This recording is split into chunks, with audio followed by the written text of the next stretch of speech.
enforcement of intellectual property rights.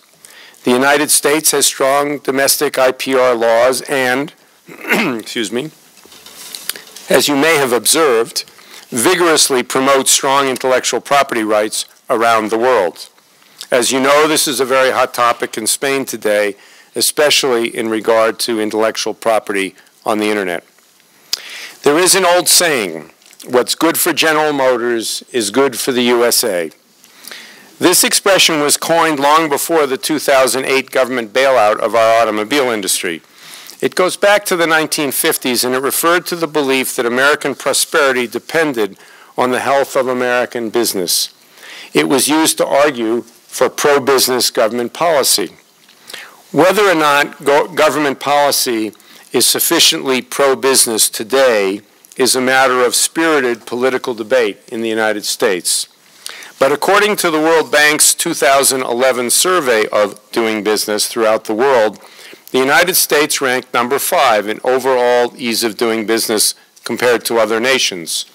This annual survey examines the ease of starting a business, of closing one, of obtaining financing, and of building facilities. There are several international rankings of this type in which the United States typically scores high. By contrast, in the World Bank's 2011 evaluation, Spain trailed the United States considerably, coming in 49th. The United States has strong bankruptcy laws that allow entrepreneurs to discharge debt and move on.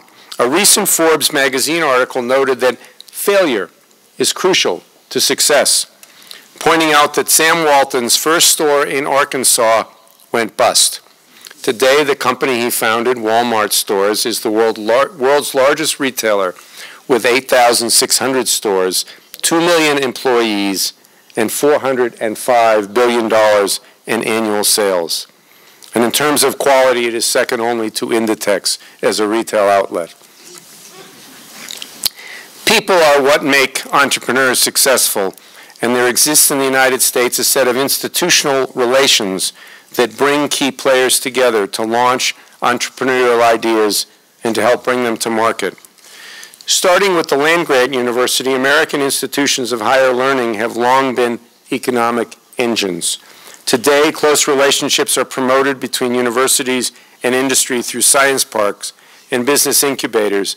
The best-known connection between business and academia lies in California's Silicon Valley, where half of all business startups have roots at Stanford University. The presence of a great research university like Stanford is undoubtedly the reason why Silicon Valley contains the greatest concentration of information technology entrepreneurs and venture capitalists in the world.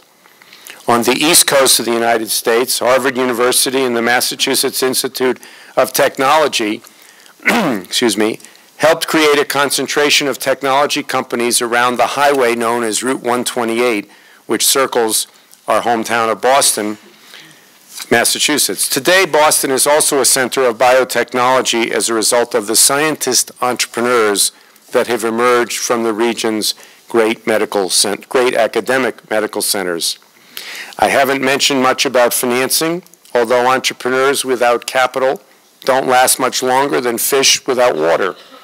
The success of entrepreneurs in the United States is certainly related to the availability of venture capital and, for that matter, angel financing as well. According to The Economist magazine, the United States is home to the world's most mature venture capital industry. The first venture fund in the United States, the American Research and Development Corporation, was founded in 1946, although it wasn't until much more recently that venture capital came into its own. The Economist notes that in 2005, U.S. companies that were once backed by venture capital accounted for nearly 17% of America's GDP and 9% of private sector employment. The United States provides other financial supports and incentives for entrepreneurs and entrepreneurial enterprises. Earlier, I mentioned that the Obama administration's $787 billion stimulus package included the largest investment in basic scientific research in history. Our tax structure encourages entrepreneurship through tax deductions for research and development and capital improvements, and through the Small Business Administration, the SBA, the United States government provides significant support to small businesses which are very often run by entrepreneurs. Small business in the United States is defined as an independent enterprise with fewer than 500 employees. Collectively, they employ 60 million workers, or half of all private sector employees in the United States.